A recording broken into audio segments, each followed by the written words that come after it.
This is for all you multi-talented, multitasking, multi-everything people out there. Take it away. Find your glory, write your story, fearless feet will carry you. Time you own it, take your moment, be a fire burning through. Hustling from night until morning, grinding it out, it won't be long. Feel your power, it's your hour, you inspire, you are strong. Enjoy your Zola. No applause? You're all fired.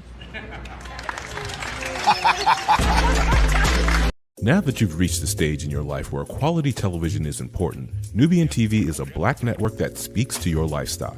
Nubian TV is the world's first digital network devoted to the upscale and political lifestyles of black people. Nubian TV's programming includes politics, travel, fashion, food, automotive, arts and culture, civil rights, music, and more. Watch now on Amazon Fire TV, Roku, or watch globally at nubiantv.net. Nubian TV, it's what you want to watch.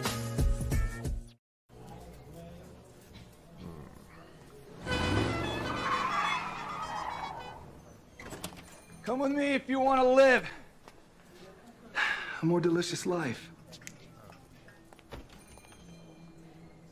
Oh, maybe we should get in the van. In this world, we don't get to control much. The past, male pattern baldness. Leggies. Got one right now. The urge to pop that bubble wrap. But there is one thing we do get to choose every single day: what we eat. Welcome to the Sonic Department of Research and Deliciousment. We have everything you want, didn't know you wanted, and some things you didn't know were possible. Because we believe if you're not having fun, you're not living free. So come on, let's live a little. Hey, good morning, America.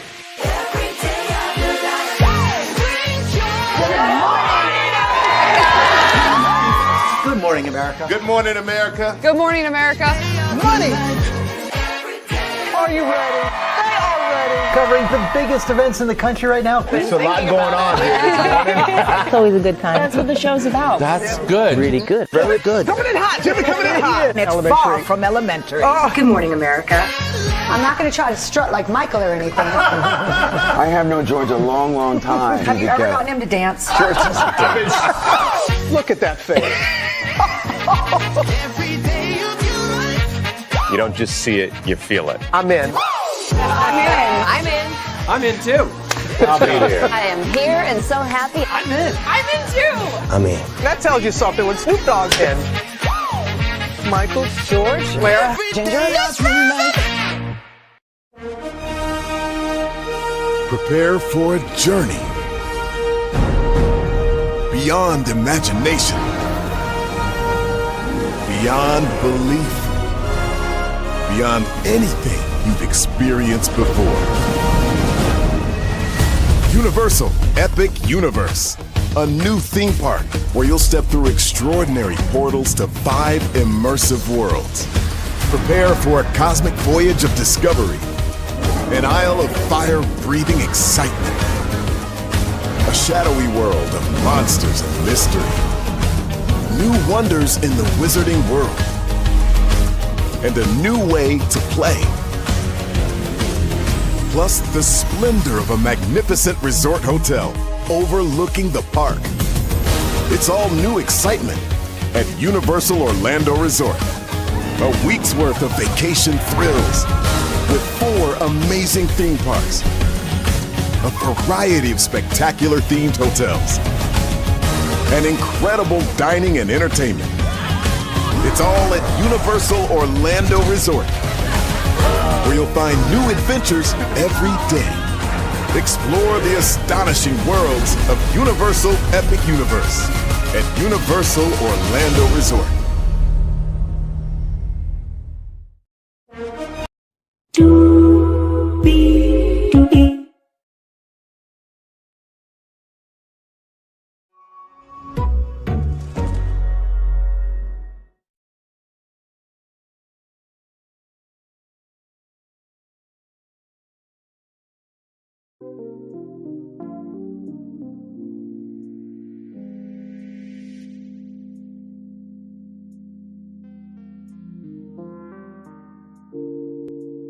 Well, hello to you, and you. Welcome in, everybody, and glad to have all of you here. Y'all, we got a bonus show for y'all tonight, but let me tell you something. There's something brewing. There's something stirring. There's something hot. Oh, they got it. Oh, they got it. Oh, they got it. Oh, they serving up some hot chocolate. Ooh, jeez. On the YouTube streets. Wait till I show y'all what is going on with that. Oh, my Lord Jesus. But we also have 1, 2, 3, 4, 5, 6, 7, 8 destinations for you this evening. Temptation Island is coming to Netflix. If you don't know about Temptation Island, it's basically where 4 couples, right, are at crossroads in their relationship, and they are trying to figure out how to go about their relationship. And oh, my Lord Jesus, they have the 4 couples, and we're going to talk about all 4 couples, okay? Oh, Lord Jesus. Ooh, this is going to be good. I cannot wait for that. Then we have NBC Universal. The government is doing something unnecessary to NBC Universal. We'll talk about that. The world of cable television is changing. There's a deep dive article from Variety that we'll get into. Single black female on the TV movie franchise. Well, they have one more movie, right? And let me tell you something. Somebody has joined the cast. Wait till y'all hear who. Can't wait to tell you about that. Then Michael B. Jordan is coming out for Jonathan Majors. We'll talk about that. Apollo, Nida, and Sheridan got a divorce. Now, we don't know if this was because of the girls' trip, right? So, we will get into that as well. And then finally, also too, Starbucks. Wait till y'all hear about this anti-discrimination lawsuit at Starbucks in Missouri. It will make you laugh. And then finally, last night, we reviewed the TMZ Presents Saving Wendy documentary. If you missed it live, go back and watch it. But there is some great news about Wendy, so we'll talk about that too. So 1, 2, 3, 4, 5, 6, 7, 8 destinations. Higher is weighing, low is available. But either way, we are live on tour. Let me take you out this iconic intro here. You see the virtual tour background. Yes, you do. You hear that virtual tour music? Yes, you do. And then there is me. Hey, everybody. Welcome in. Y'all, I just want to show y'all. We're not going to stay on long. I just want to show y'all a little something. Empire is live. 2,787. Former Carlos King reality TV stars exposed producer surviving Carlos King featuring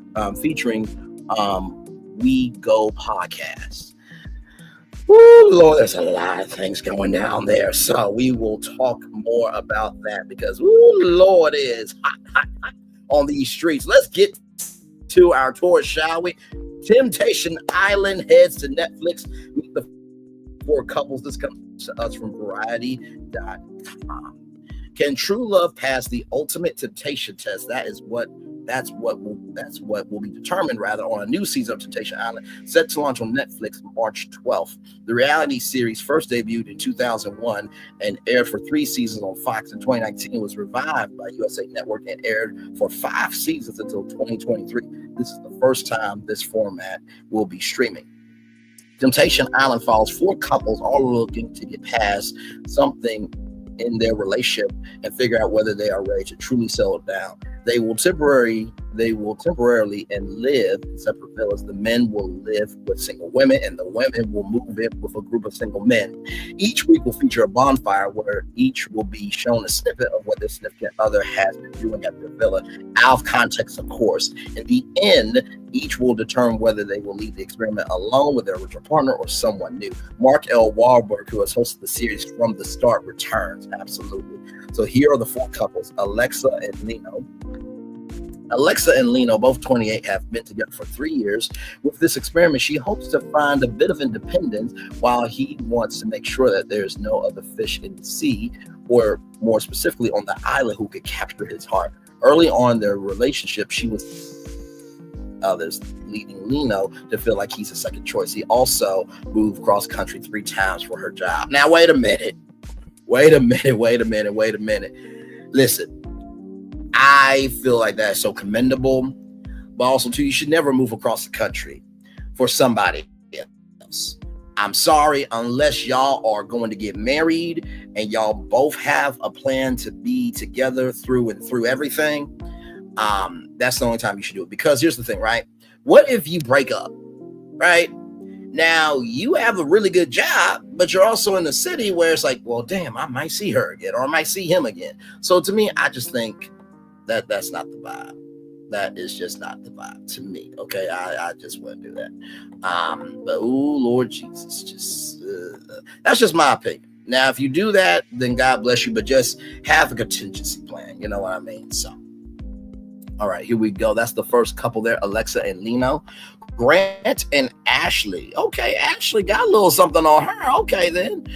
Both point A, Ashley and Grant have been on and off for a year and a half. He was unfaithful in the beginning, causing her to have trust issues. She's hoping to get back in touch with her carefree self with a little help from her new friends, of course, outside the suitors. He's determined to show that he's changed. Well, I mean, listen, just because you're determined to show her doesn't mean that she has to believe you. You know, the words of a man who's locked up in jail, when a woman's fed up, ain't nothing you can do about it. So we'll see about Ashley and Grant. All right, Shantae and Brian. Shantae, 29, Brian, 26, have been dating for a year and want to start a family. However, she's unable to feel confident since he was involved with someone else early on in their relationship. Oh, Lord Jesus. Not a side chick. Oh, hell no. She also struggles to believe Byron can resist the lure of other women, especially since he has quite a fixation on bringing other people into their bedroom. What the hell? Oh no. Okay, you know what? Hang on.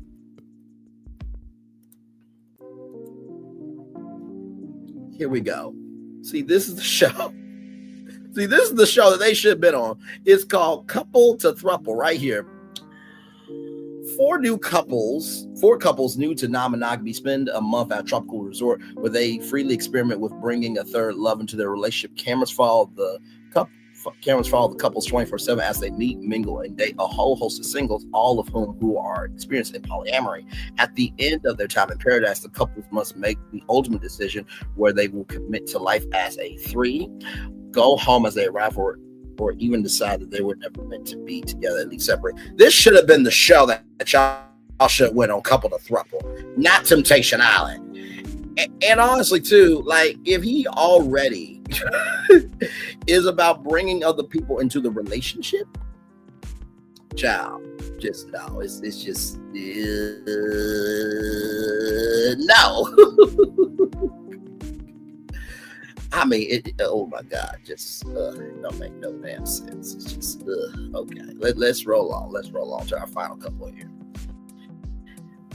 Taylor and Tyler.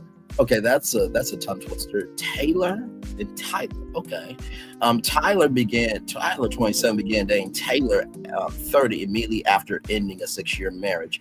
So he's never lived the single life. Through the show, he hopes to better understand what he really wants in a relationship better. Meanwhile, Taylor needs reassurance he is in this relationship for the right reasons, as she has been financially supporting them since Tyler left his corporate job to become a model.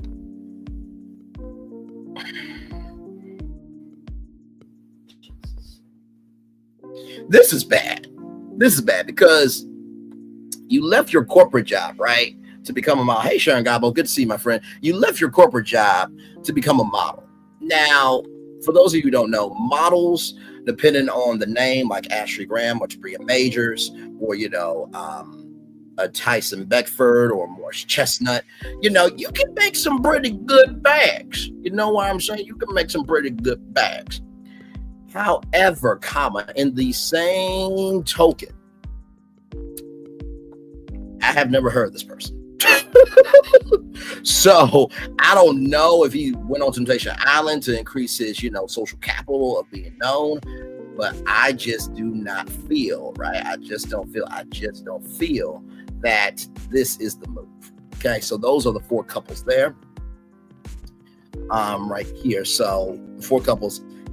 Taylor and Tyler, Shantae and Brian, Grant and Ashley, and Alex and Lena. So those 4 couples will be on Temptation Island, debuting March 12th on Netflix. Yes, indeed. Should be interesting time there. All right, y'all. More Virtual Tour Live coming up right from the space right here, right now. From Variety.com as well. FCC chairman launches probe into Comcast and NBC Universal DEI practices. He says he's concerned that they may be promoting invidious forms of discrimination. Sir, really? You're working for a president that said he could pound somebody on the middle of Fifth Avenue and get away with it. And the FCC didn't go after him for saying a threat on national television. But okay, all right. FCC Chairman Brendan Carr has taken the 47th administration war on diversity, equity, and inclusion to a new target.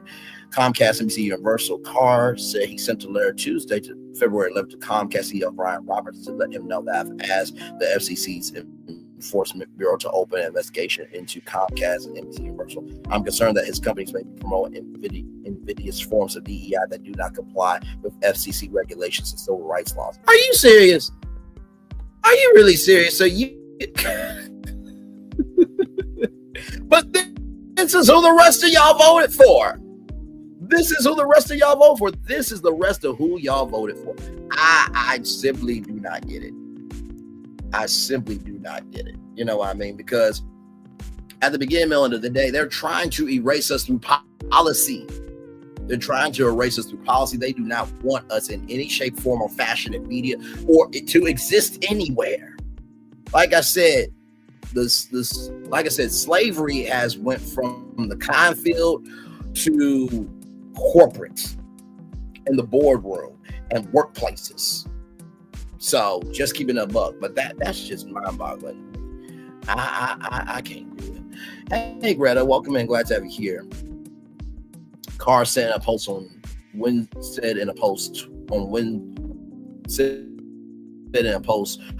on Twitter, the social network owned by Elon Musk. Despite DEI's rapid emergence in recent years, these forms of discrimination have long been condemned by America's civil rights laws. Okay. As the Supreme Court has written, the classifications drawn by extreme DEI policies stigmatize individuals by reason of a group identity and are, by their very definition, obsidious to a free people whose institutions are founded on commitment to equality. The FCC will be taking steps to ensure that every company the FCC regulates complies with the civil rights protections enshrined in the Communications Act and agency rules. Carr said we are starting with Comcast for the reasons set forth in my letter.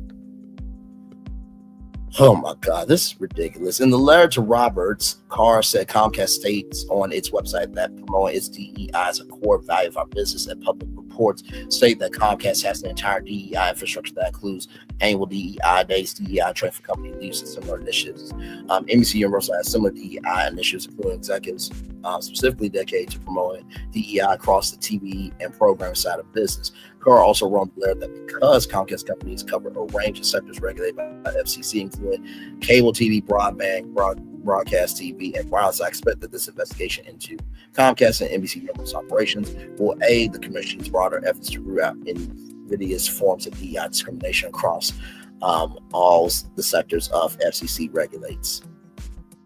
In a statement, Comcast spokesperson Senya Fit-Maurice said, we have received an inquiry from the Federal Communications Commission. We'll be cooperating with the FCC to answer the question. For decades, our company has built on a foundation of integrity and respect for all of our employees and customers.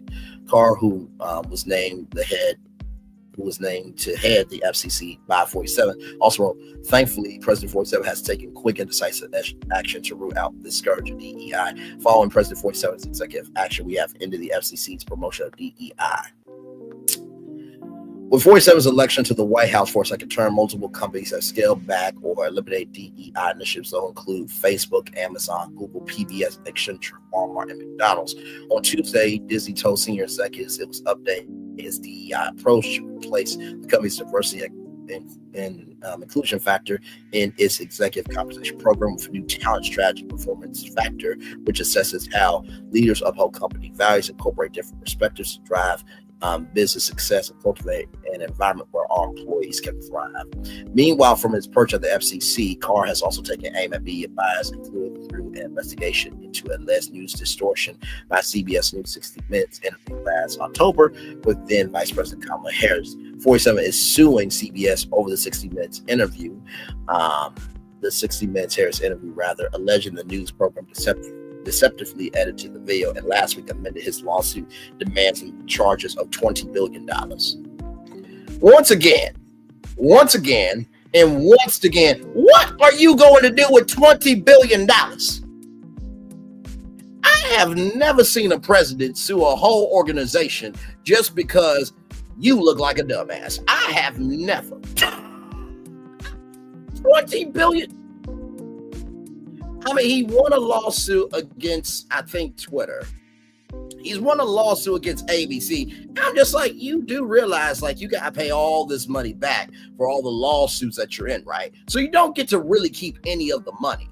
And you got to pay $88 million for sexually harassing a woman, plus $5 million on top of that. So 88, 89, 90, 91, 92, 93. You got to pay $93 million. So that's out of that $20 billion. Like, you really are that stupid. Y'all are using DEI as a culture chip. I just can't do it. I just can't do it. I just cannot do it. I just can't do it. This is ridiculous. This is ridiculous. No. I'm not sure what is wrong with Americans. They don't realize terrorists are just attacks on them and not the other country, right? 2 Black history facts. Garrett Morgan invented the first automated traffic light in 1923, and Marie Van Britton Brown invented the first security home system in 1966. We are great people. Absolutely. Absolutely. Black slaves built the White House.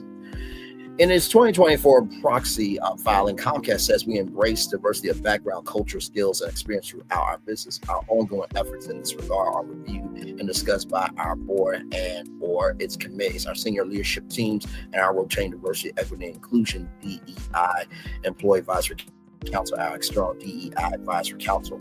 Comcast supports 9 employee resource groups with approximately 36,000 members and 250 chapters that are all voluntary employee organizations open to all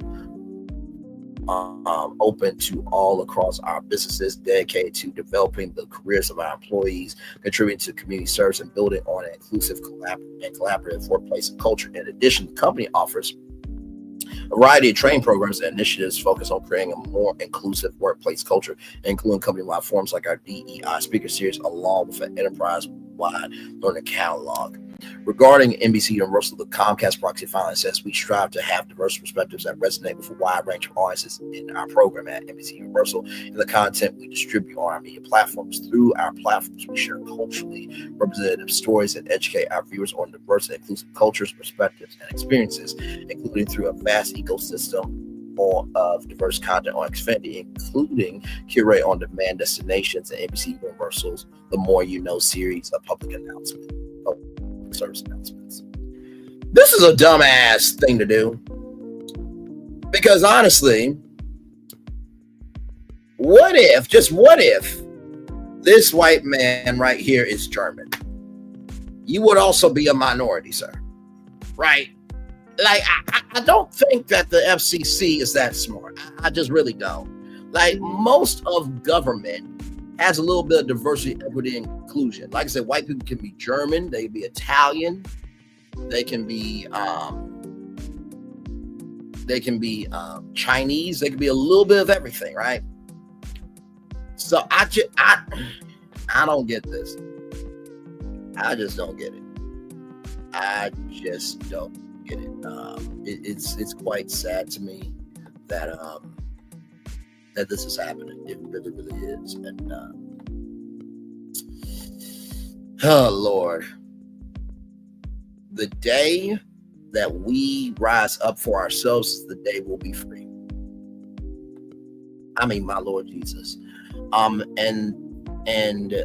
that thinking thinking DEI is yourself for the black people is not true. They have never done anything specifically for blacks. If they do anything other Sheridan, they're going to ugh around and find out. Absolutely, because diversity also means disabilities, right? I showed y'all that degree commercial where it was the first deodorant for the disability community, right? That also means learning styles as well. Like DEI goes way further than that. So it's just like, okay. But also too, you do realize DEI can also relate to technology and the diversity of different ways that, you know, technology can be the infrastructure for companies. And here's the thing, right? The black dollar's worth $1 trillion. The Mexican dollar, the German dollar, all these different cultures, they have money. And concerns are all about money. So what you don't realize is the more that you try to erase us, that fucks up the economy. And when you fuck up the economy, that means nobody getting paid. So then what you gonna do? Please, please, please, I beg you, sir. Please, please, please. We want black content. We want German content. We want Indian content. Well, you said that diversity, equity, and inclusion don't matter. But now it matters because you ain't getting money into the economy. Like, you have to be done. You have to be done. You have to be out your rabbit ass mind to think that. I can't do it. I can't do it. Hey, P&G Ross, welcome and glad to have you here. All right, y'all. So we're going to take a little commercial break because, like I said, we got 8 destinations. So when we come back, we're going to be talking about the cable industry. Y'all remember that story that I told y'all about how NBC Universal spun off their cable networks and that Bravo could have been up for sale, but Bravo is staying within the NBC Universal family? There's a deep dive into the future of cable that Rodney talked about. We'll get into that. Also, too, Single Black Female, the third movie, the final installment in the Single Black Female TV franchise. There's a new actress. She's not a damn actress, but I'm going to have to mention her. Kim Fields is an actress. Anyway, that should give you a huge hint. Then we got Michael B. Jordan coming through for Jonathan Majors. Then Apollo, Nida, and Sheridan. Yes, we will talk about them. Wait till you hear about this DEI, anti-discrimination lawsuit in Missouri about Starbucks.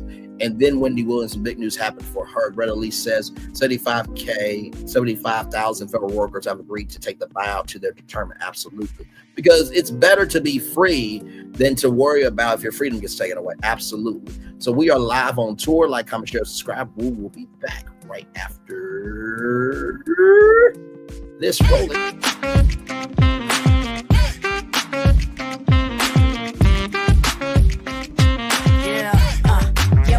All day. Yeah, we're working, let me play. You know me, work real hard, now we're ready, let's play. Hustle up, yeah. Ready, set, let's go, yeah. Hustle up, yeah. Ready, set, let's go. Turn it up, turn it up, turn it up, turn it up a little louder. Now get low, come on, drop it to the floor, drop it to the floor. Turn it up, turn it up, turn it up. Turn it up a little louder. Now get low, come on, drop it to the floor. Turn it up, turn it up, turn it up, turn it up a little louder. Now get low, come on, drop it to the floor. Drop it to the floor. Turn it up, turn it up, turn it up, turn it up a little louder. Now get low, come on, drop it to the floor. Drop it to the floor. Turn it up, turn it up, turn it up, turn it up a little louder. For Ramirez, Wingstop's triple meal deal. 6 classics, 6 boneless, and 2 tenders with 2 dips and a large fry for just $17.99. Get yours delivered today at Wingstop, where flavor gets its wings. Welcome to Copeland's. Copeland's is not just some fancy place for your big night out. In fact, there's no occasion too big, or if you like, too small. Copeland's. There's always something good.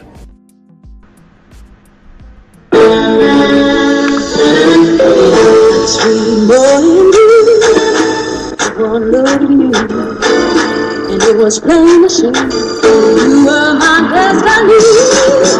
God, you were found. I come from nothing. Our son is your son. Welcome to the celebration.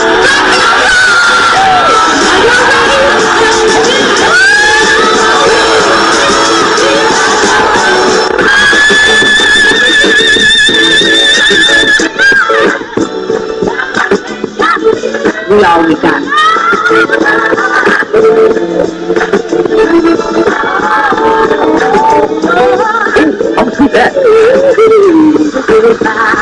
Don't you leave here today for happiness. I want you to leave here to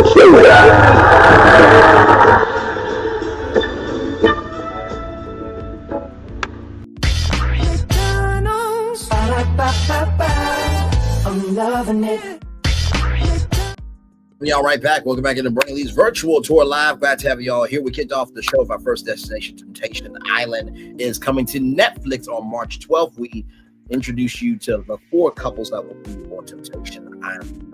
Looking forward to reviewing that series for all of you. Then we talked about NBC Universal and this dumbass decision that this piece of shit bastard right here, the FCC chairman launches probe into Comcast and NBC Universal diversity, equity, inclusion practices, saying he's concerned that they may be promoting invidious forms of discrimination. So you're more concerned about DEI practices than you working for a convicted felon that's president. Okay. Interesting. So, with that being said, right, I want to bring y'all to something. Right, I want to bring y'all something. By the way, this is a bonus show. Okay, so I know I normally don't go live on Thursdays, but I wanted to show y'all this video here because when this happened, right, not a lot of people were covering it. And I was probably one of dad wore this. So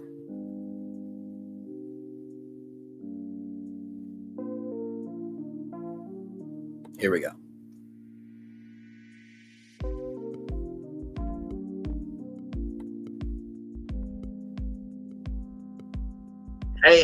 Hey, what up, though? How y'all faring? My good, your man, your friend, and fan member, Brainley here. Once again, everything on this channel is alleged, in my opinion, for entertainment purposes only. Once again, everything on this channel is alleged, in my opinion, for entertainment purposes only. Once again, everything on this channel is alleged, in my opinion, is for entertainment purposes only. So listen. Last night, some major news happened in the world of media, culture, and entertainment. NBC Universal is selling off its cable networks, right? So we talked about this last night on Brainley's Virtual Tour Live. It was a bonus show. Literally was on tour with all of you at 6 p.m. Literally got off around 8 something. As I got off, I saw this breaking news. I'm like, oh, hold up, wait a minute. Let's talk about it. Went back on tour at 8:30 p.m. And so NBC Universal will be spinning off the E! Network, USA Network, MSNBC, Oxygen, the Golf Channel, CNBC, and the Sci-Fi Network. Now, Bravo will be staying with NBC Universal. So that is the T. Here's the article here from CNBC. Comcast will announce the spinoff of cable networks Wednesday, sources say. Comcast is moving forward with the spinoff of its cable networks, including CNBC, MSNBC, and the E! Network, according to people familiar with the matter. The spinoff is expected to take about a year, the people said. Bravo is now part of the spinoff. Comcast President Mike Cavanaugh said during the company's quarterly earnings call in October that was considering spinning off the cable networks. Comcast is moving forward with the spinoff of its cable network channels, including CNBC, MSNBC, and E! People familiar with the matter told CNBC the separation is expected to take about a year, and an announcement from the company could come as early as Wednesday, the people said. The new entity will be led by Mark Lazarus, the current chairman of NBC Universal's media group, one of the people said. NBC Universal's chief financial officer will serve as the chief financial officer and operating chief of the new entity, the person said. Comcast chairman and CEO Brian Roberts will maintain a voting position in the company, but will not serve as an officer or on the board of directors, the person added. Comcast shares were up more than 2% in after-hours trading. By separating the cable networks, it will give them the optionality to merge with other networks or potentially be sold to a private equity, one of the people said. Yeah, so NBC Universal may be in a merger acquisition conversation about NBC Universal. The spinoff will be tax-free, and the share structure of the new entity will mirror that of Comcast, according to the person at NBC Universal. Donna Langley, the current chief content officer, will become the chairman of NBC Universal Entertainment and Studios, while Matt Strauss, the current head of the direct-to-consumer unit, will be the chairman of NBC Universal Media Group, overseeing sports, ad sales, and distribution, the person said. Caesar Canot will remain as NBC Universal News Group chairman. There is a point to oversight of NBC News, while executive vice president Adam Miller will become NBC Universal's chief operating officer. They said. Comcast announced during their quarterly earnings call in October that it was considering a split of the cable networks. Comcast president Mike Cavanaugh said at the time the company was exploring creating a new, well-capitalized company owned by our shareholders and comprised of our strong portfolio of cable networks. The networks being spun off also include Sci-Fi, Golf Channel, USA, and Oxygen. A person close to the matter said Bravo will remain part of Comcast NBC Universal since its content is heavily featured on Peacock, one of the people said. Kavanaugh said in October that NBC Universal's broadcast network and NBC would remain with Comcast. Comcast is moving forward with the decision as millions of customers exit the traditional pay TV bundle in favor of streaming. The company has been beefing up NBC Universal's streaming platform Peacock in recent years. Although cord cut has impacted the business, traditional TV networks remain cash cows for media businesses. Comcast reported in October that third quarter revenue, for its media segment, which is mainly comprised of the TV networks, was up nearly 37% to $8.23 billion, largely due to the Olympics. Without the Summer Games, revenue was almost up 5%. Comcast executives will take the next year to determine whether licensing agreements will need to be put in place and whether MSNBC and CNBC will continue to work with NBC News. Two of the people said formal discussions have yet to take place between CNBC, and MSNBC and NBC News. One of the people said the impending spinoff announcement was first reported on the Wall Street Journal. CNN's Julia Borstein contributed to this article. So I read that from MSN.com. So I wanted to bring that up because, as you can see here, 10 hours ago, right here, was NBC News, and then 9 hours ago was me. So I was ahead of NBC News, and I was also ahead of the Today Show. Now, here is the videos right here. So I did, is NBC Universal and Bravo getting a divorce? They got two real off camera, huh? Then, of course, I made a separate video, right? Because not everybody was able to come to this. So, like I've always said, if you understand the moves that are being made, you'll understand what you're seeing in front of you. So to that end, let's go to this Variety article. Now, it's a deep dive article, so we're going to be here for a minute. But it's very, very important because, like I said, as I told y'all right from this space right here and right now, Kempire is live with former Carlos King reality TV stars, exposed producer, Surviving Carlos King, featuring Ouija Go podcast, and 3,959 people are there live. Now, the reason why I'm bringing up Kempire and Ouija Go podcast and this former Carlos King reality TV stars exposed producer is because, but y'all see this too. It's not just happening at NBC Universal. Right here, will OWN be up for sale? Right there, I talked about in that video right there with OWN on the red carpet, is because Warner Bros. Discovery separated the networks from the studios and the streaming platforms. Like I said, if you understand the moves that are being made, you'll understand what you're seeing in front of you. So here we go from Variety. Inside the cable hospice, can NBC Universal's divorce from MSNBC Sci-Fi and E and more prolong the life of once popular channel. So as you can see over here, it is movies, it is news, it is sports, and then over here, as you can see, that is Rachel Maddow from MSNBC. You see the Golf Channel there, you see E! News, you see Rooster Teeth there, you see Sci-Fi. So here we go. In the early 1980s, when cable TV was young and music videos were on the cutting edge, Herzog used to fly coach for his job as a junior MTV program executive. When he traveled, Herzog would make a point of wearing something with the familiar logo. He would pack a generous amount of MTV branded swag, t-shirts, hats, and tote bags. At the check-in counter, if the ticket agent was under 50, Herzog will almost always get a question or comment about MTV. When he did, he was quick to offer the agent a free t-shirt or hat. The next thing you know, you're flying first class, Herzog recalls. That was absolute currency. People loved those MTV sad jackets. They would kill for one back in the day. And then here is the cover of Variety. Deep Cuts. NBC Universal is the first of the Hollywood majors to take the plunge into TV's post-cable future. It won't be the last. Go. Today, you can still buy MTV t-shirts at Target, but nobody's getting to see upgrade on the strength of a free branded network hat. MTV's fortune has climbed so far that most of Gen Z and Gen Alpha consumers have never seen more than a few minutes of the channel other than old clips popular on TikTok and YouTube. Fewer still have actually watched MTV via an old-fashioned cable TV subscription.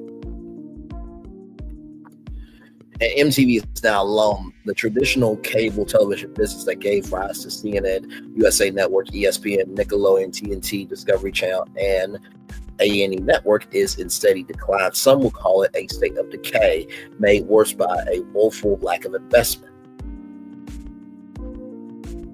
What have I been saying to y'all? If you don't provide anything new, then of course the network is going to die. People do not want to watch something that there is no content on. Just keep it a buck. Let's see here. Although cable's been waning for years, industry veterans are still stunned to see long-established brands evaporating against the competitive challenge posed by streaming platforms in recent years. The money and resources that NBC Universal once funneled into channels like USA and Sci-Fi has been diverted to build up NBC Universal's Peacock platform, for example. And nothing is more symbolic of cable's hard times than the news announced in late November by NBC Universal's parent company Comcast that it was selling off most of its linear cable channels. Comcast, the largest provider of cable broadband service in the country, makes most of its money from providing northeastern United States NBC Network and the ever-buzzy Bravo, but essentially will divorce itself from the not inconsiderable problems faced by 7 outlets that were once the backbone of the NBC Universal's TV division: USA Network, CNBC, MSNBC, Sci-Fi, E, Oxygen Media, and the Golf Channel. Also included are digital assets like Fandango and Rotten Tomatoes. So here's the thing. If every network, right, had their own studios, right? So let's just say MSNBC Studios, Sci-Fi Studios, E Studios, Oxygen Studios, Golf Channel Studios, CNBC Studios, USA Studios.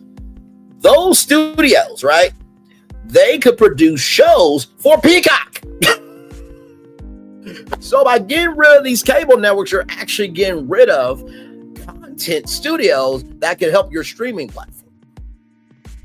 And let me go with that video real quick, because I did make a prediction of where I believe the cable networks could be sold. Right here. So this is why I said here, E will go to Disney, and they could combine Freeform, because nobody's really watching Freeform. So no disrespect to Freeform, but you know, everybody still remembers the 25 Days of Christmas on ABC Family. So E and Freeform could combine, and that could be a general entertainment news. That could be a general entertainment channel for, you know, entertainment, pop culture, geek culture, everything else. I said Golf Channel will go to Warner Bros. Discovery, aka TNT Sports, to make TNT Sports a bigger platform. Oxygen, EW Scripts, aka Ion Mystery, because Oxygen used to be a women's network to the point where Oprah had an investment in Oxygen, and there was a thing called Oprah After the Show. But combined with Ion Mystery and Oxygen, that could be a whole true crime network, right? USA Network, I would say, will go to Netflix. And you're probably thinking, Netflix is Netflix. I watch Netflix. I don't need USA Network. Here's the thing. Netflix is so great at what they do. Imagine if Netflix Productions had their own network where, guess what? Maybe this could work for TV, and we have our own network. So cross promotion there. Sci-fi can go over to Paramount because you have Star Trek and you have the Twilight Zone. So imagine sci-fi going over to Paramount and making the sci-fi network a lot bigger. You have MSNBC and CNBC. I said Disney, ABC, Legacy Media, Amazon New Media, because you guys remember the election special with Brian Williams, right, on Amazon Prime Video. Imagine if MSNBC was at Amazon, and now you put Brian Williams and so many journalists that, you know, maybe haven't had a shot to get into the journalism world, and former journalists that are like, they want a lot more freedom to be able to give commentary. Now they have a cable network and one of the biggest streaming platforms in the world. But then you also have ABC, who already has ABC News Live. And you also would have ABC having their own business network, right? Because Disney is the epicenter of culture and commerce and everything in between. So those are my predictions, right? And then I said Fandango could go to Live Nation, and Fandango could expand to concert tickets and exclusive fan events, right? Like Comic-Cons and things of that energy. And then I said as well, also Rotten Tomatoes could also do some things, probably with the E! Network. So yeah, those were my predictions. And I think there was like a sports engine for like sports teams and stuff like that. But that could go to like a Dick's Sporting Goods, you know what I mean? Because you can also incorporate Dick's Sporting Goods into that. So like I said, these networks being spun off could actually expand these networks. Also, too, it could be the demise of these networks if other platforms don't have a plan for it. So let's keep going. If that's not inflection point enough for the biz, there are big shifts afoot elsewhere. This year, Warner Bros. Discovery ad-supported TV entertainment networks have a new leader in Channing Dungey, who used to work at ABC, but now she works at Warner Bros. Discovery, who is applying a different course for channels like TNT, TBS, and Discovery, while keeping her primary focus on running Warner Bros. TV Group. And Paramount Global is about to be acquired by Skydance, which brings with it a new leadership team that likely has its own ideas about what to do with a once vibrant collection of cable brands like MTV and Comedy Central. So, with that being said, right, and listen, I know that some people could give two damn fucks for ish about media, but like I said before, right now, Kempire is live talking about former Carlos King reality TV stars exposed producer, and guess what? OWN is under Warner Brothers Discovery, and Warner Bros. Discovery has separated the linear television networks from the studios and streamers, which means OWN could be sold. Do you get what I'm saying here? If you understand the moves that are being made, you'll understand what's in front of you. Because right now, we're talking about, well, they're talking about right now Carlos King. But you got to understand the big spider web of how everybody has a place on the web. You understand what I'm saying? So let's roll on. Like I said with MTV, all they got to do is transition to movement television because they don't play music anymore. Oh, hang on, wait. Hang on, pause. Who is that? Who is that? Hang on. Screenshot that. Thank you very much. Shot. Appreciate that. Because it's important to know who is who in Hollywood. So also executive creator of Walt Disney Imagineering. Thank you. Now, the reason why I am kind of going through everything is because at the beginning, middle, end of the day, if you know who is in charge, you can figure out a pathway for you to be in charge, right? Oh, wait a minute. Had a PlayStation production. Thank you. I'm just taking screenshots.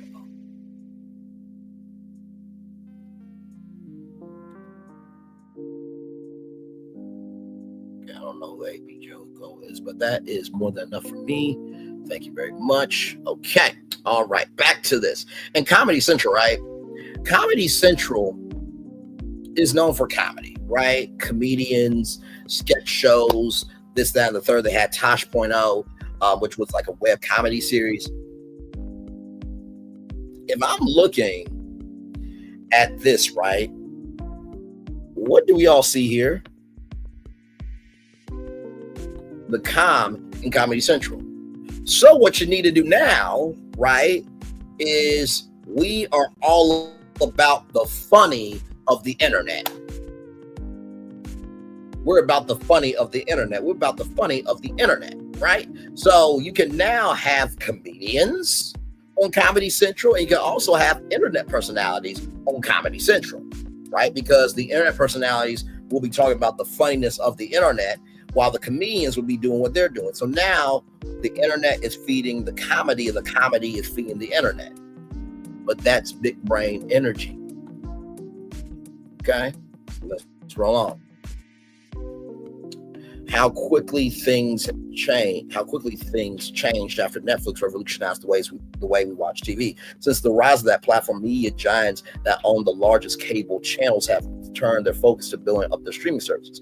Peacock, Max, Disney Plus, Hulu, and Paramount Plus are now the flagship outlets for the conglomerates or legacy media, and serve as a cable replacement for a new breed of TV viewers. Amid this generational transition, long-established outlets that still generate solid profits have been left to wither on the vine. What these legacy media companies do not understand is that streaming should be a complement to the networks, right? So, for example, there was 90 Days Bears All on Discovery Plus. Those of you who don't know what 90 Days Bears All is all about, let me pull that up for you right now. Let's see. 90 Days Bears All.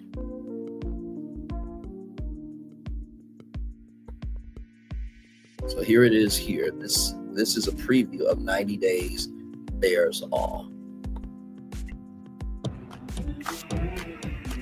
Up for an adventure? Always. If you think you've seen it all, you won't believe what's about to happen next. Oh my God. She's never gonna see this, right? Your favorite cast members from across the entire 90-day universe will be joining to reveal some jaw-dropping revelations of their own. He just went completely two-faced on me. I'm like, this can't be true. Now that we're on Discovery Plus, you can just let loose, because most of the time, whatever comes out of Annie's mouth, we can't air on regular TV. This is stuff you will never see on TV. Did you sleep with strippers? Things between you and Julia got really heated. What happened?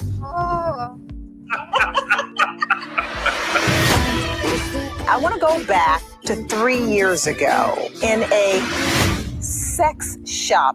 I want to go back that time. Get ready to bear it all. So that was a companion show to 90 Day Fiancé on TLC, which is owned by Warner Bros. Discovery. I think that what happened with Netflix is an original entity. And so even though it's an original entity, the platform is what triggered everybody. It wasn't the fact that Netflix is a threat, but it was the new way of accessibility that was the threat. So that got you know, Peacock, NBC, Max, Warner Bros. Discovery, Disney, Hulu's under Disney, and Paramount, which is, you know, CBS, they got threatened by the originality of the new way of accessibility, right?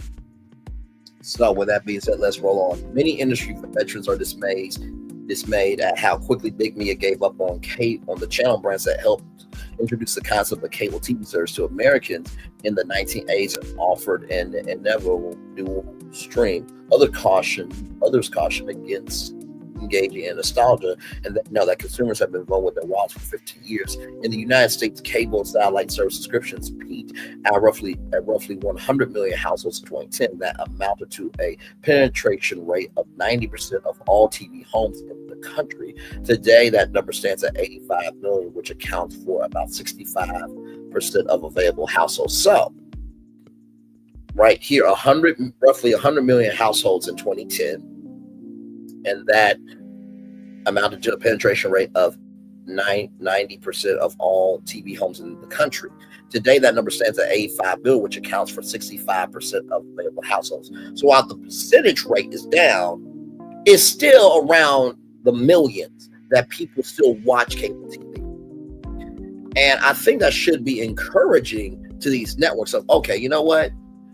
You know, maybe after the strike, maybe we should do an open wide, nationwide casting call and ask content creators, do you have a show that you're already doing on YouTube or TikTok, on Facebook, on Instagram, on, you know, any platform? Bring it to us and we'll put it on our network. And then you have to give that content creator a fair deal, but you also have to let them grow their platform.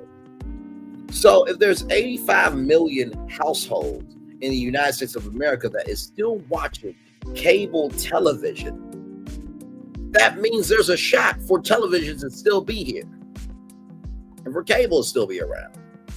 These brands are just basically gone, and it's a real shame there. It's just a bad lack of strategy at most of these enterprises that just confounds you, says Evan Shapiro, a veteran of New York's once thriving cable program scene, who is now media analyst and a New York City, New York University adjunct professor. In many cases, they are just not decisions. It's just we're going to make cuts to improve the bottom line. We're not going to make choices about where we're investing otherwise, and that's how you get where you are.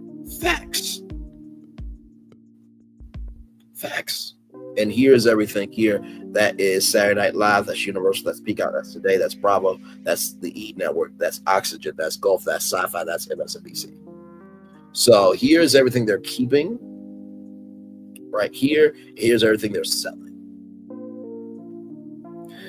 Comcast will undertake a complicated stock transaction to cleave off the channels into a small, still unnamed new company, currently referred to as SpinCo, although NBCU marketers, NBC Universal marketers, and a few outside firms are currently brainstorming new ideas whose stock will largely be owned by Comcast shareholders. Besides NBC and Bravo, the slimmed down NBC Universal will continue to operate Peacock Television and the sizable Universal Film and TV Studios, the Universal theme parks, and the Sky Pay TV service that operates in the United Kingdom, Germany, Italy, and Ireland. The deal is expected to close by the end of this year.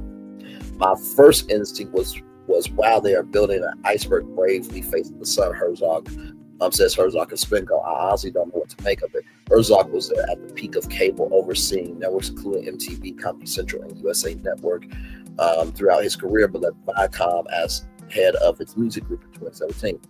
Comcast is pitching the spin-off plan as a best-case scenario for both companies. NBC Universal gets to focus on programming two strong networks that aim for distinct audiences and provide the most watched elements of its Peacock streamers, specifically live sports and that addictive Bravo fare. That Universal Studio Group still sells shows to rivals including Netflix, Amazon, Hulu, and CBS, which gives it marketplace clout beyond NBC Universal's walls. The streamlined NBC Universal is expected to generate $40 billion in annual revenue. That's right, you heard me, $40 billion in annual revenue. Meanwhile, SpinCo's channels are projected to bring about $7 billion, and the company will shoulder Minimal debt with the stock spinoff is completed. Mark Lazarus, a longtime NBC Universal executive, will exit as a part of the spinoff and take the helm as SpinCo as CEO. We believe we got a really strong set of assets, says Lazarus, who notes that NBC Universal over the past decade hasn't been afraid to shut down underperforming cable networks, including Esquire, Clue, Sleuth, G4, NBC Sports Network as of next month, and NBC and Universal Kids. We talked about Universal Kids, and I said, what if that could be the platform that could come into a black network for NBC Universal? Because BET is Paramount's black network. Warner Bros. Discovery's black network is own, right? NBC Universal, they have Aspire TV, Afro TV, and Clio TV, but that was made by the FCC. That mandate, rather, was made by the FCC of having more black channels. But NBC Universal does not have a black channel. Fox has Fox Soul, and then you have ABC that does not have a black network. So there's that. And then G4. The reason why G4 closed down is because they did not know what to do with it. If G4 was still around, G4 would be planning the grand opening special of Universal's Epic Universe, because they covered Comic-Con live from the convention floor. They covered the CES, Consumer Electronics Show, from the floor. Sometimes they were in a booth, but either way, they covered it. And they also covered E3. They were for the nerds, the geeks, and the fans, the culture. And they would just stuck it out and would have had somebody like me or people like-minded of me and other people, then G4 would have been the network for all the fans. But they didn't know what to do. Sleuth, I guess, was kind of a mystery type of network. Clue, I guess it was kind of a Erder network, true crime network. An NBC Sports Network. I mean, you can live stream sports on Peacock. I mean, I get that, but the sports network allowed you to have direct access to original sports programming through the NBC Sports team. So there's that there. With channels that are left, Lazarus seeks opportunity in live sports. USA Network will still get to carry the Olympics even after the separation. It also has the Premier League in NASCAR, while golf is bulking up its business in that niche pastime. And with E, he points to the channel's live red carpet coverage and that there are new digital opportunities with MSNBC and CNBC, which just launched their own streaming platform. CNBC just launched their own streaming platform. The hope is that with tighter focus, SpinCo leaders will find better ways to manage the decline and possibly even rehabilitate its channels with new original programming. Meanwhile, there's a rarity in the business right now. SpinCo is hiring. As it decamps from NBC Universal, it needs to develop a news gathering operation, including a new head of that operation who will report to interim MSNBC proxy. Rebecca Cutler for MSNBC, now that no longer has access to NBC News resources. SpinCo is currently discussing how to properly separate MSNBC and CNBC from NBC News.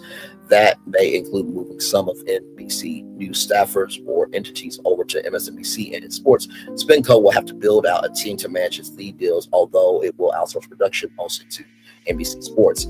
MSNBC does not currently have a streaming product, and CNBC just launched CNBC Plus, which is in the early stages. Lazarus knows that most of the NBC News digital investments has gone toward the news group, NBC News Now and Today. But with SpinCo's cash flow, it can now build a new ancillary. It can build new ancillary offshoots around the linear cable products that includes more events, newsletters, audio, and other subscription offerings on top of the traditional networks. We will now have the money to be able to invest in these businesses. Lazarus says we have the ability now to put investment and focus into the digital future of MSNBC and CNBC for their very passionate and loyal audiences. None of the sports that are on USA and Golf Channel are currently streamed, so we have a digital future ahead of us in sports. It may be our own, or maybe with third-party distributors. Fandango has a real broad digital opportunity, and we will have the capacity to do mergers and acquisitions to bring in businesses that we think can both be accretive to both our bottom line strategy. Could that be more networks, as perhaps rivals shed their networks? Lazarus cautions that SpinCo isn't looking to add properties just for the sake of bulking up, but he's open to properties that bring real strategic value to the company. Across town, companies like Paramount Global and Warner Bros. Discovery will likely be keeping an eye on how Comcast orchestrates this divorce and what SpinCo does with its assets. There's little doubt others will consider a similar move to shed cable networks that are underperforming. Y'all remember when I told y'all about BET being up for sale because Paramount Global is at $15.6 billion worth of debt. So BET is up for sale or was up for sale. Paramount Global shut down talks of that, but now I think the last time I remember it was Scott Mills that he was talking about buying BET, also a venture capital. So, yes, indeed. The biggest problem is Wall Street thinks linear cable channels can't be revived, given that the subscriber base for cable is shrinking every year as more households cut the cord and younger families never sign up. We believe that linear TV's decline in the U.S. is irreversible, but there is no immediate cliff. We expect the decline will be a steady one that will take years to reach its final conclusion, says Naveen Sharma, media and entertainment managing director for S&P Global Ranks. However, he warns every day the companies hold on to the linear TV networks, they become less valuable. Did cable really have to collapse so fast? Shapiro can name the moment in 2019 that the entertainment giants hit the point of no return with their cable assets. Over the course of 12 months, all of them launched streaming services without advertising. He says, what the fuck? What were you thinking? They all chased a business model that all of us knew theoretically didn't work. You went from a dual revenue stream to a single revenue stream, and you thought you were going to be totally okay.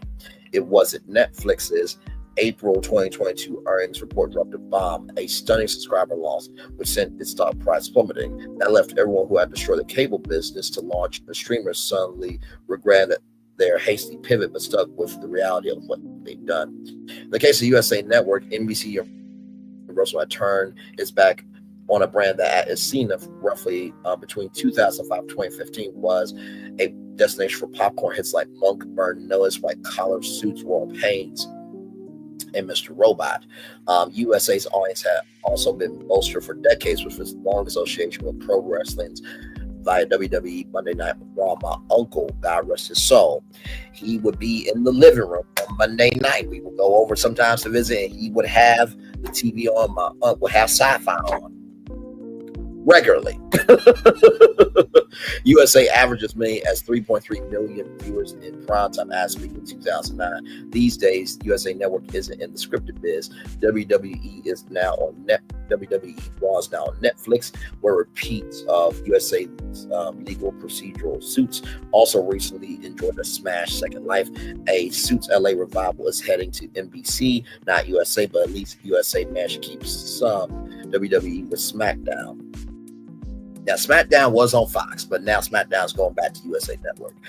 Sports and repeats have kept the lights on, but last year, USA slumped to number 9 in cable for an average of 673,000 viewers. While the long-term prognosis is bad, cable networks for the foreseeable future are still profitable revenue generators. On February 5th, Disney CEO Bob Iger was pressed by Wall Streeters on his long-term strategy for ABC, Disney Channel, Disney Junior, Freeform, and a handful of other channels. He's not blind to the realities at hand, but he's resolute about pay TV, which has been the single biggest driver of earnings for Hollywood's largest entertainment conglomerates for more than 2 decades. The linear networks of our company are not a burden at all. They're actually an asset. Iger said, we are funding them at levels that give us the ability to enhance our overall television business that obviously includes and leans into streaming, which is really the future of our television business. So basically what he is saying is, if we figure out a way to invest in our linear networks, wherever shows work for our networks, we buy our networks, wherever shows we can maybe have the networks create and put it on streaming platforms that can have a new life at the streaming platform. So now it's like, oh my God, that was an amazing series on Freeform. Well, now I can go over and watch it on Hulu. Oh my God, wait, this series on Hulu, like Freeform Studios made? Oh, I gotta watch Freeform. Cross promotion, cross pollination, intersectionality. That's the key. On the MVPD side, Chart Communications recently reported that it has seen a slowdown in cord cutting thanks to new carrier bundles, as well as recent deals that that has allowed it to bundle streamers like Peacock with its cable packages. Maybe that helps the ecosystem. Sorry, said the skinny down in these bundles I think should be attractive to consumers, but is it enough to reverse the trends? Where does cable go from here? Network carriage fees still make a tremendous difference when it comes to the bottom line for companies like Disney, Paramount Global, and Warner Bros. Discovery. But Comcast is diversified enough with its broadband and cable TV service, parks, and other assets that can give up the cable network revenue without taking too much of a hit. For instance, Comcast cable network's according to Sharma represents just 5% of its total $38 billion of earnings before interest, taxes, depreciation, and amortization. So spinning off cable makes sense if you're trying to carve out a business that is in secular decline. He says it's much tougher for companies like Paramount Global, Warner Bros. Discovery, which really depend on that cable cash flow. Meanwhile, a handful of independent cable companies are still investing in original fare to keep the lights on, AMC Network and Hallmark among them, but they are doing so while also experimenting with their own boutique streaming offerings, AMC Plus and Hallmark Plus, while others have retreated from commissioning expensive scripted series, mostly dramas.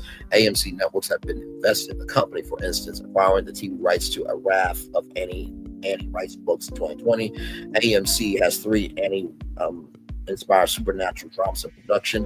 Interview with a Vampire, which has really taken off on AMC Plus, Mayfair Witches, and the upcoming Annie Rice Talmasra, The Secret Order, even more in the development pipeline. Not all of AMC networks are active. IFC, International Film Channel, and Sundance TV mostly run old TV repeats now.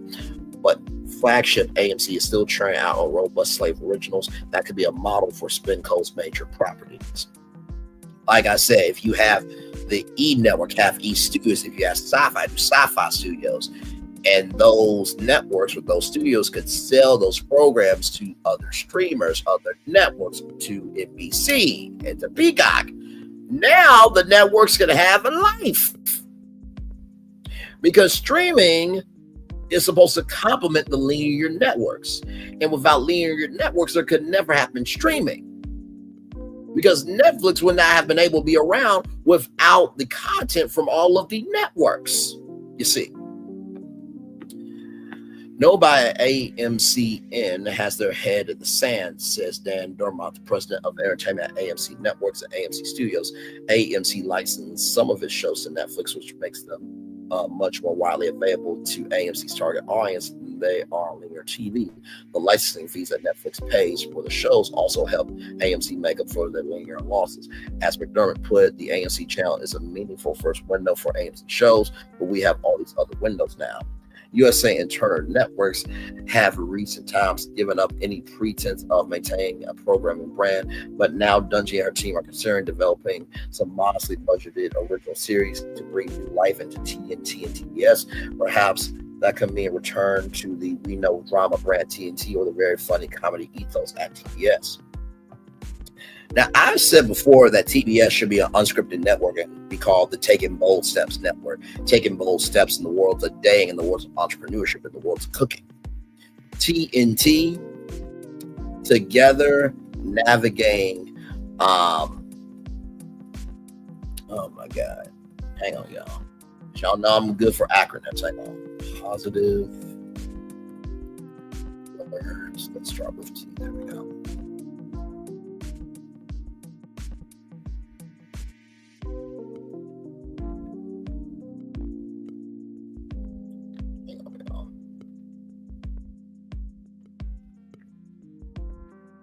Let's see here.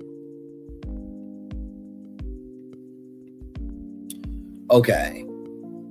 Together navigating tastefully. Together navigating tastefully. Now, here is why I say the acronym, right? Imagine dramas, right?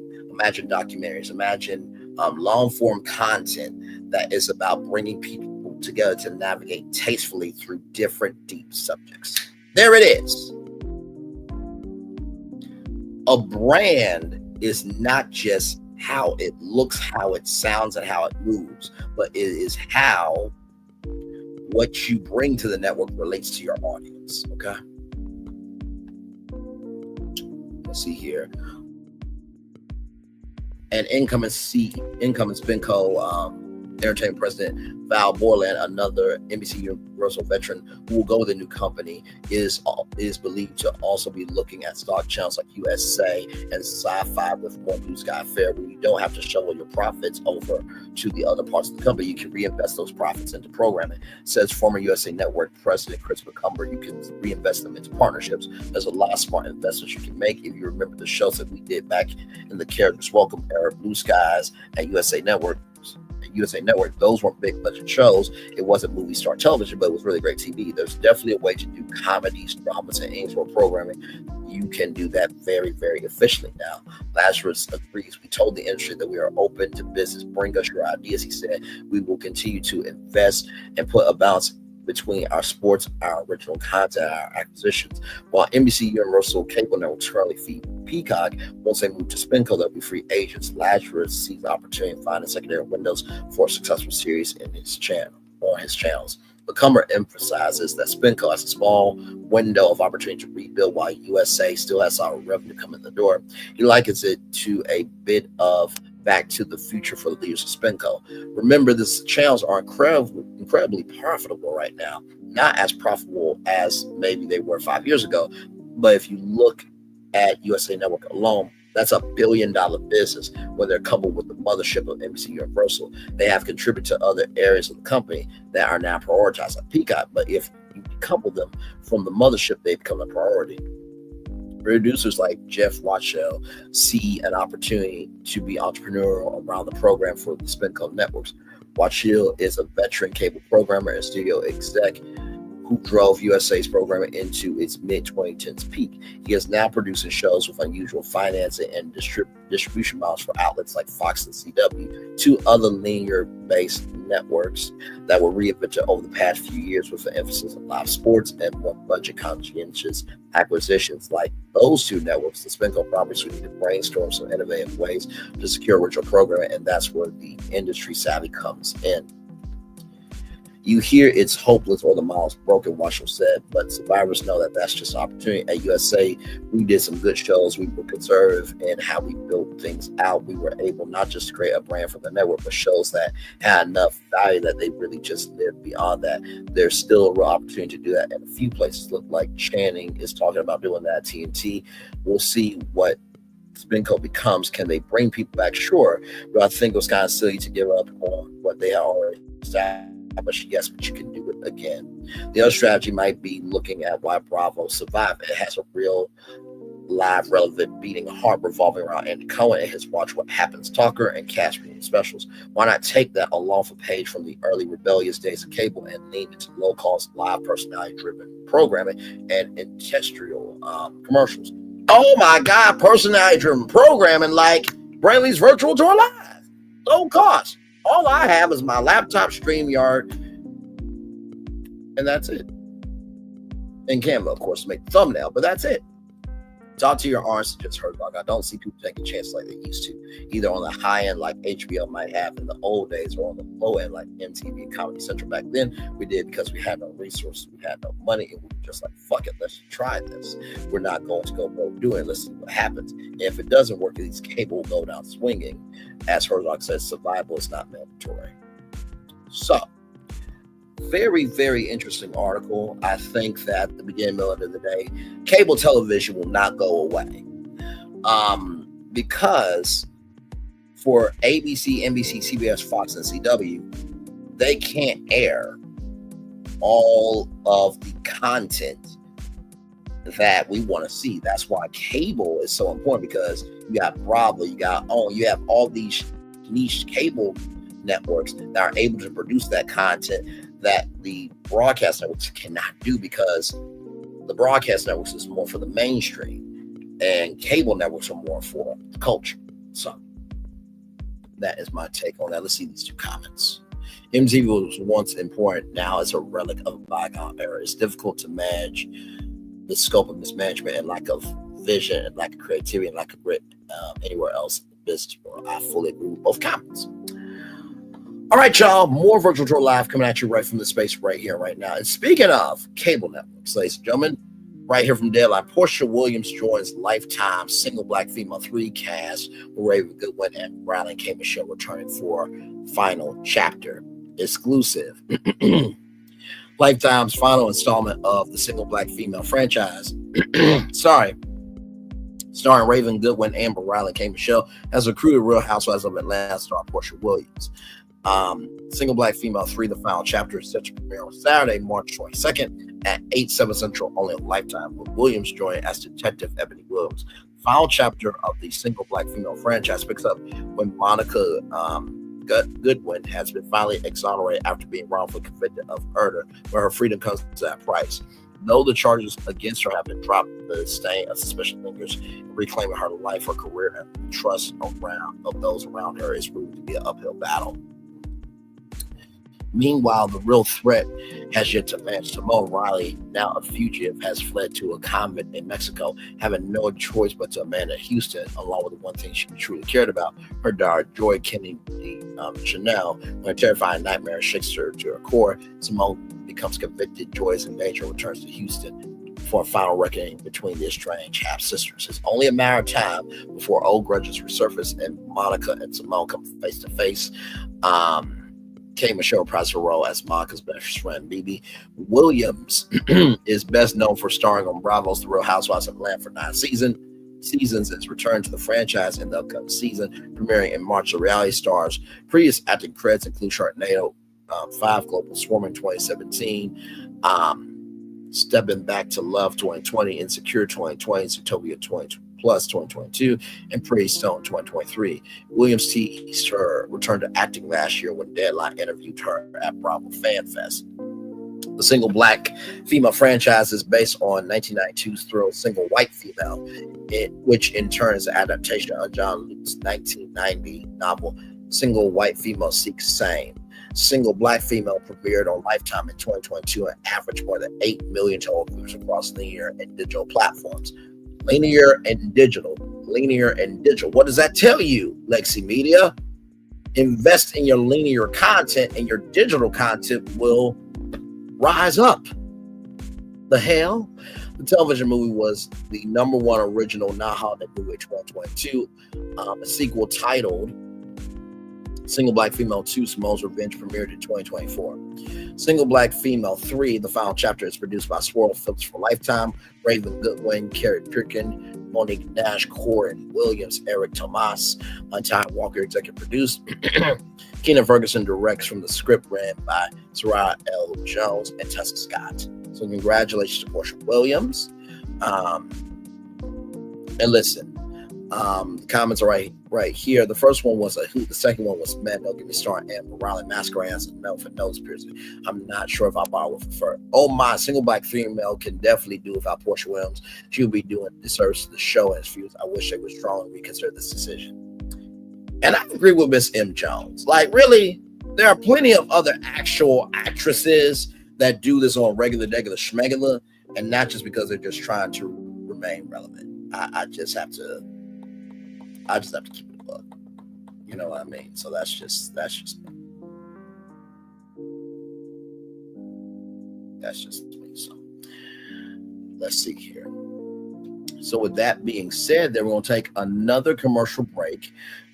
When we come back, we got Michael B. Jordan, Apollo, Starbucks, and Wendy. All that more coming up. We are still live on tour. Like, I'm sure, subscribe. We'll be back after this. Roll it. Things have been a little quiet around here. We've missed the fun. We've missed the excitement. We've missed the entertainment. We've missed the nightlife. But most of all, we've missed you. We're getting ready. Caesar's Rewards.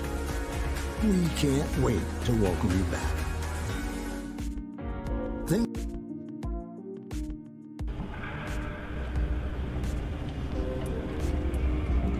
I got a question for you. What does this city know about luxury? Huh? What does a town that's been to hell and back know about the finer things in life? Well, I'll tell you. more than most. You see, it's the hottest fires that make the hardest steel. Add hard work and conviction, and the know-how that runs generations deep in every last one of us. That's who we are. That's our story. Now, it's probably not the one you've been reading in papers, the one being written by folks who've never even been here and don't know what we're capable of. Because when it comes to luxury, it's as much about where it's from as who it's for. Now, we're from America, but this isn't New York City, or the Windy City, or Sin City, and we're certainly no one's Emerald City.